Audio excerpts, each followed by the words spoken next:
Cala-te.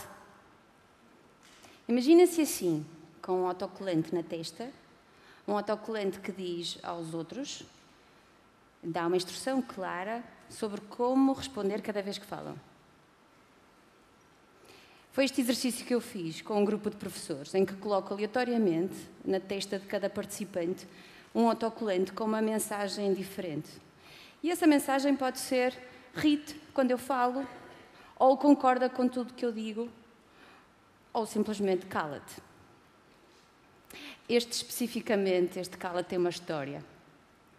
A professora que ficou com este autocolante na testa entrou na discussão que eles tinham que fazer a seguir, e nessa discussão as pessoas têm que haver uma interação, têm que discutir um tópico qualquer.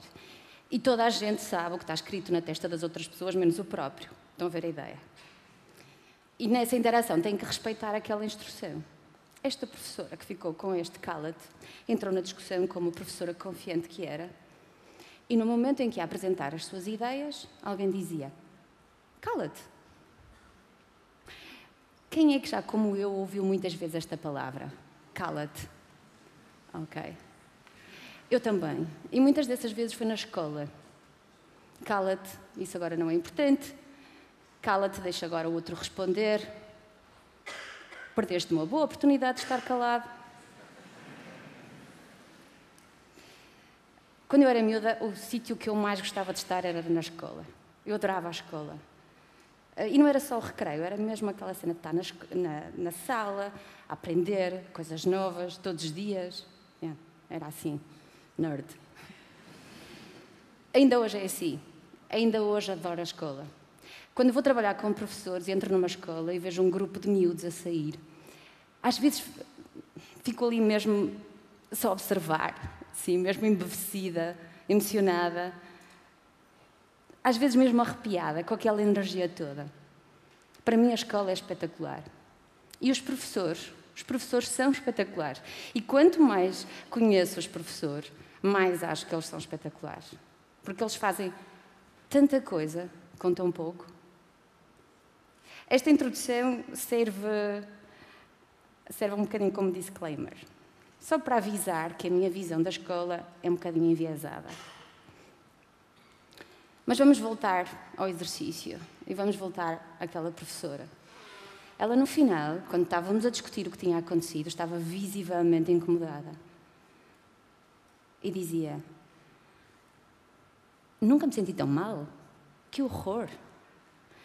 Durante o exercício estava sempre a lembrar-me que tinha uma aluna a quem estou sempre a dizer cala-te.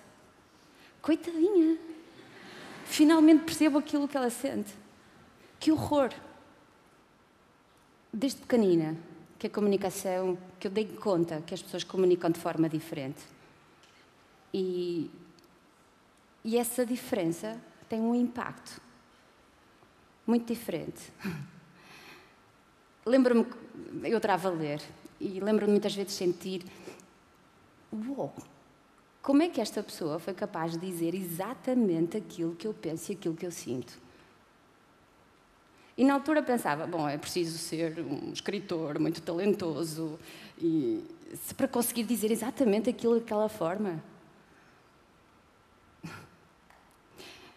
As palavras e esta capacidade de as usar assim, desta forma tão natural, sempre foi para mim uma coisa que me entusiasmou tanto quanto me intrigou. Já mais tarde, na faculdade, tinha um professor que, quando nos explicava como é que o desenvolvimento acontecia ou não acontecia, dava o seguinte exemplo. Vamos considerar a linguagem. E com o seguinte exemplo. Imaginem uma mãe que está a chamar o seu filho para jantar. E numa determinada parte da cidade pode dizer algo deste género. Ei, ó João, anda embora, deixa lá a bola e anda a comer. Se for para outra parte da cidade, já pode ouvir algo como: ó João Maria, venha para dentro, vá guardar a bola naquela caixa verde que está ao pé da janela, lá no quarto, e quando vier para baixo, passe na casa de banho, lave as mãos e vamos jantar que a mamãe fez timbal de frango. O nosso vocabulário define o nosso pensamento. Menos palavras, menos pensamentos. E menos pensamentos, menos desenvolvimento. E menos desenvolvimento, mais pobreza. A todos os níveis. Então, a comunicação sempre andou ali à minha volta. Até que, há 8 anos atrás, um colega me desafiou para pensar num curso de formação para professores, onde eu os pudesse ajudar a gerir situações de conflito na sala de aula. Ok. A minha primeira experiência foi na escola, num agrupamento de escolas em Gaia. E desde então já estive com centenas de professores. E é sempre uma experiência extraordinária. Porque, reparem, ali estou eu, num sítio que eu adoro, com professores, que são os professores que eu acho que são espetaculares, a trabalhar aquilo que eu mais gosto, a comunicação. E há 8 anos atrás, eu entrei na escola e estava com pele de galinha. E não era porque estava emocionada desta vez. Não, desta vez era porque durante 3 horas e ao longo de 8 semanas eu ia estar numa sala com um professor a trabalhar competências de comunicação. Medo. Mas mais ou menos como eu esperava, os professores foram espetaculares. E foi extraordinário. Porque reparem, ali estava eu a propor que, para gerirem situações de conflito, indisciplina, no fundo, na sala de aula, o que eles tinham que fazer era usar uma ferramenta, usar a comunicação como ferramenta e, sobretudo, especificamente, algumas estratégias muito específicas e que seriam muito poderosas. Isto é muito difícil. Aceitar que, para lidar com um problema que é anunciado como algo que é sistémico, geracional, familiar, mais social, que resulta de uma forte crise de valores, então eu, professor, tenho que mudar a forma como comunico? Isto é muito difícil. Mas os professores são espetaculares. E não desistem. E fazem coisas extraordinárias. E quando aprendem que colaborar é mais natural que competir, quando aprendem que a comunicação positiva começa com a escuta, quando aprendem que a tolerância é quando acontece, quando eu procuro aquilo que é comum com o outro e não simplesmente aceito a diferença, quando eu sou capaz de expressar de forma positiva emoções negativas. E quando aprendo que esta capacidade de me colocar nos sapatos do outro, sem tirar as minhas meias, esta capacidade se chama empatia e que é muito difícil de desenvolver e por isso todos têm que ajudar.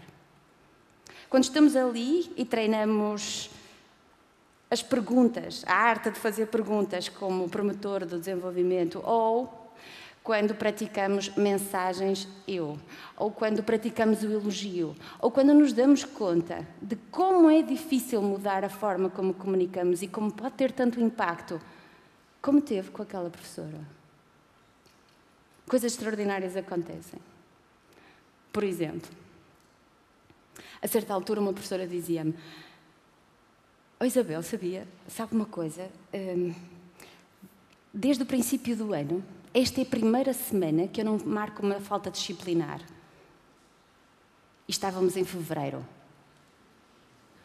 Ou uma professora que pegou num livro que se chama O Monstro das Cores e passou a dedicar 1 hora, todas as sextas-feiras, para trabalhar as emoções com a sua turma.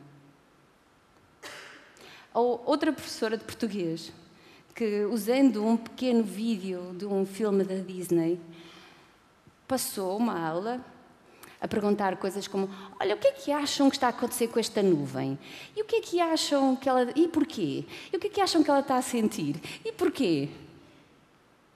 Para no final os miúdos virem ter com ela, abordarem e dizerem: "Oh, professora, sabe, eu acho que devíamos deixar o André dizer à turma porque é que ele está magoado.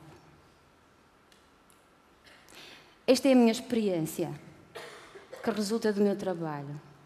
Mas eu não é o único, nem é super inovador, eu não sou a única a fazer isto. Por exemplo, outro dia encontrei um blog de uma professora. O blog chama-se Cativar na Escola. É muito fácil, não é? Cativar, príncipezinho, vamos ver, não procurem agora, mais tarde. Cativar na Escola. E este blog é de uma professora que está quase na idade da reforma, a professora Emília Silva.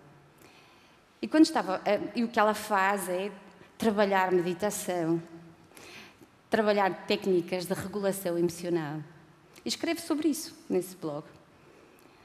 Em escolas, no agrupamento de escolas de Leiria. E quando estava a falar com ela, lhe perguntei: "Oh, professora Emília, como é que começou a fazer este trabalho?" E ela disse: "Olha, sabe, Ana Isabel, fiz umas formações e depois li umas coisas e comecei a perceber que isto era importante." "Então, e quem é que suporta o seu trabalho?" "Ninguém. Ninguém. Eu faço isto nas minhas horas livres muitas vezes, e às vezes por carolice." Ora, digam lá ou não se as pessoas não são espetaculares. Mas de certeza que há muito mais. De certeza que há dezenas, centenas de trabalhos, de projetos, de experiências que estão a acontecer neste momento nas escolas. E é desses projetos que todos temos que falar. É disto que nós temos que ouvir falar quando ouvimos falar da escola. Temos que trazer aquilo que nós sabemos sobre comunicação, o que é que a investigação nos ensina sobre a comunicação. Temos que trazer isso para a escola. É claro que até para mim, que adoro a escola e que acho que os professores são espetaculares, até para mim às vezes é difícil e apetece desistir. E há momentos em que ouvimos: "Sob Ana Isabel, isto é muito bonito, mas eu não tenho tempo. Tenho programa para dar, não há tempo para fazer estas coisas." Ou quando ouvimos: "Sabe, eu acho que os miúdos só entendem a linguagem da violência e da agressividade." Nessas alturas é difícil. Mas depois eu penso: ora bem, se nós pensarmos, há 30 anos, talvez menos ainda, pouca gente se importava se os miúdos lavavam os dentes, durante quanto tempo e quantas vezes. E agora o Estado oferece cheques de dentista e existem escovas com temporizador. E depois também penso que os professores são espetaculares e fazem coisas extraordinárias com muito pouco. E eu já vi a mudança acontecer.